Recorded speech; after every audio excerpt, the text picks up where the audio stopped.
All right, so I built my first IAM Lab with Microsoft Azure and Entra ID for $0.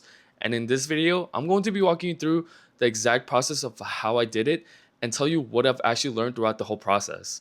But I want to throw a quick disclaimer out there that I am not an expert. I'm just a beginner learning all this stuff on my own from complete scratch. And I also want to say that I've learned a lot throughout a course that I've recently bought, and I want to give the creator of that course a shout out. So just wanted to say thank you to that person.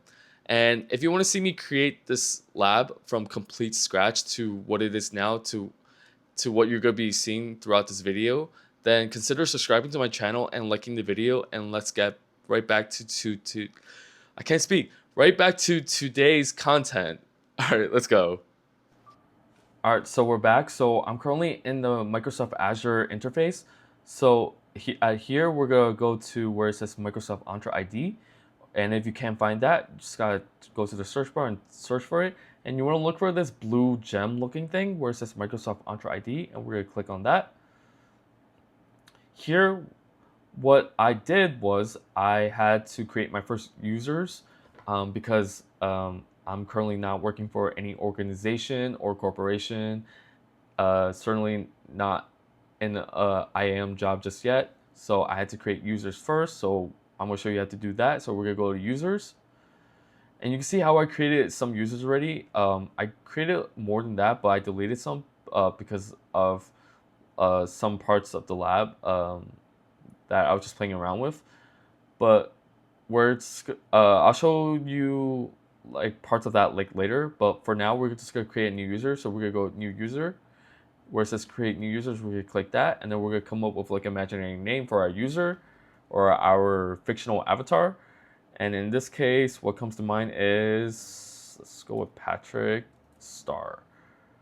The reason why it has to be like this is it's just because like how it's displayed in their interface. So for the display name, it's just their full name. So we're gonna put Patrick Star, where it says auto generate password. We're just gonna leave it like that, and then account enabled, also leave it like that. And then we're gonna go to the next part where it says next properties. Here we're just gonna fill out their first name, Patrick Star, and then where it says user type, there's just gonna be a member. We'll keep them there as there will be a member of our organization. And then you can see how like this whole thing is blank, and the reason being is like I said before, I'm not working for like an organization or corporation, and to my knowledge and what I was been told is that in a real IAM job setting, this would already be filled out by your HR setup, or they'll have all of this already like generated for you. So in this case, we're just gonna give them like imaginary job title, and in this case, I'm just gonna give them HR specialist just to like keep it simple. And then we're gonna scroll down to where it says contact information, and in their city, we're just gonna go for New York City. And then we're gonna scroll down again where it says user's location, and obviously we're gonna look for the United States because that's where we're from. And then I don't know what's wrong with my mouse. I apologize. We're United States. There you go. And then we're gonna go to next assignments. Now here, I think we're gonna leave this page blank for now, from what I remember, as we'll be assigning them their roles and their groups later. But to explain what a role is, it's basically how I think of a role is like jobs with like special powers, basically granting you the power to control what other users can do and cannot do. And then security groups, in this case, are like what you can like access. So like an example for that that I could come up with or like remember is like, think of security groups like a classroom versus a club. Like for the classroom example, you can access like the third grade room, but you cannot access like the fifth grade room. Yeah, that's all I could like think of. So yeah, we're just gonna leave this blank for now, and then we're gonna go to the next section where it says next review and create.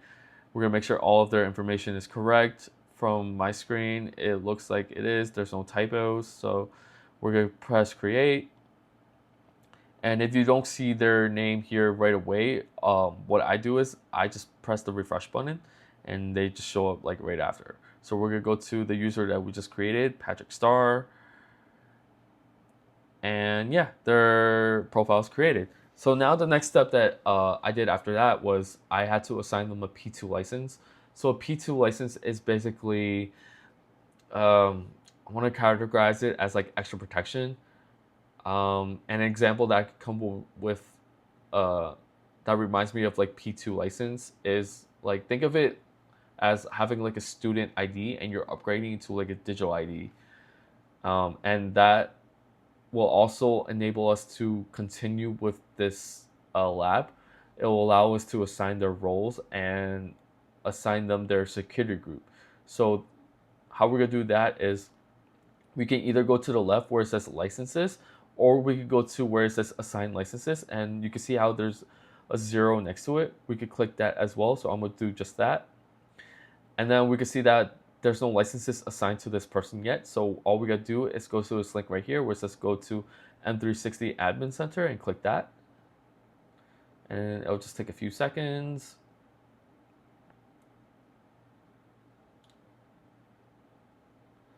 Okay, great. And now you can see that there's a Microsoft Entra ID P2. However, it won't be there until you enroll uh, in one of their plans. I believe Microsoft Azure offers 3 plans, and the one that you will need for the lab that I'm showing you right now is the P2 license. They do offer a 30-day free trial, and I believe that the price wasn't that expensive either. I think it was pretty reasonable. I don't really remember. Um, because it's been a few days at the time we're recording this video. So yeah, you're gonna need this P2 license. So we're gonna click that. And then once again, we're gonna look for our user Patrick Starr.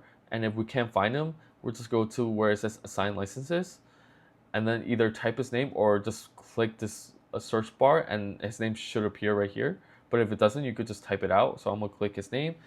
The subscription, we're gonna leave it as is. And then if you toggle down right here, there's gonna be more options, but for the sake of this video, I'm just gonna leave everything blank here, or everything as is, and then assign him the license. And then you can see that he's been assigned the license, and if we wanna confirm that again, we just gotta go back to Microsoft Azure, go back to his profile, and then we can see that the 0 turned into a 1, and then we click that, we can see that he's been assigned the Microsoft Entra ID P2 license. So now we could assign him roles, and we could assign him a security group to his security group. So we're gonna go back to his profile, we're gonna go to assign roles, and we can see that he has no roles assigned just yet. So we're gonna give him some. But before that, what I usually do is I will go back to the user's profile that I created, and then I will go back to his profile and then scroll down to see what title that I gave him. And we can see here that I gave him the HR specialist job title. So then we go back to home. Actually, this is the long way, but you don't have to do that. And go back to Microsoft Entra ID, go back to users, go back to Patrick Starr in this case, and then go to assign roles. And then click this add assignments, and then search the role that we want to give him.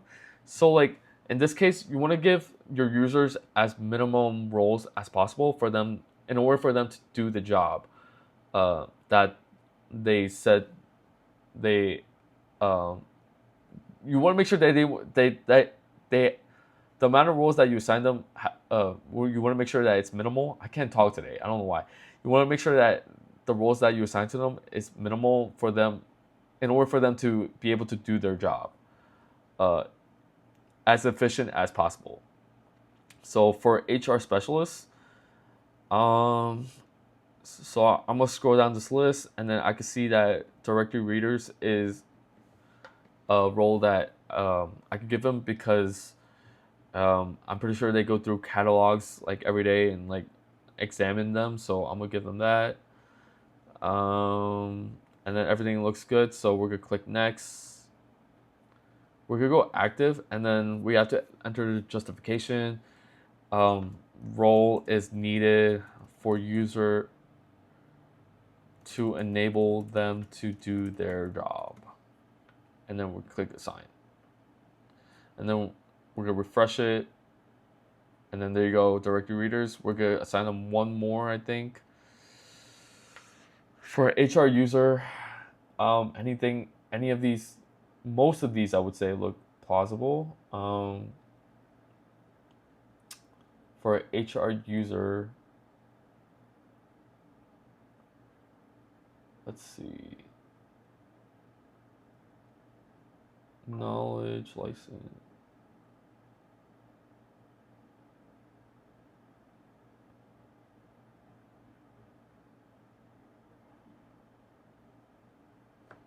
Huh.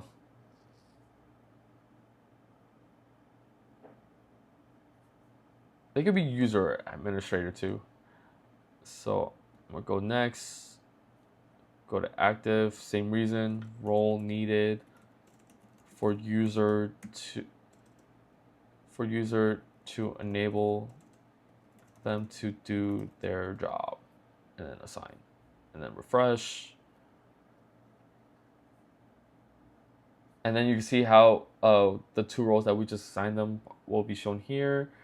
And then the next step would be to assigning them to a security group. So we go back to his profile, go to group memberships right here where it says the 0, click the 0, and then we could press add memberships. Now I think I remember, yeah, there you go. So I already created a few security groups right now. Sec groups basically is security group, short for security group, and I can see how there's already a HR staff security group. So we're gonna add them to that. Select, refresh it, and we can see that he's been added to a security group. And then the last step that I remember doing was giving them authentication. So how we're gonna do that is we go back to his profile and then go to where it says authentication methods, click that. And then we're gonna click add authentication method. And then the method that I think is the easiest is phone number. So we're just gonna generate a random phone number. I think the proper way of writing it is with a +1. And then let's just do 245-766-9808. I don't know. And then we're gonna, for their phone type, it's gonna be primary mobile. So we're gonna add that. And then we go back to overview, authentication methods.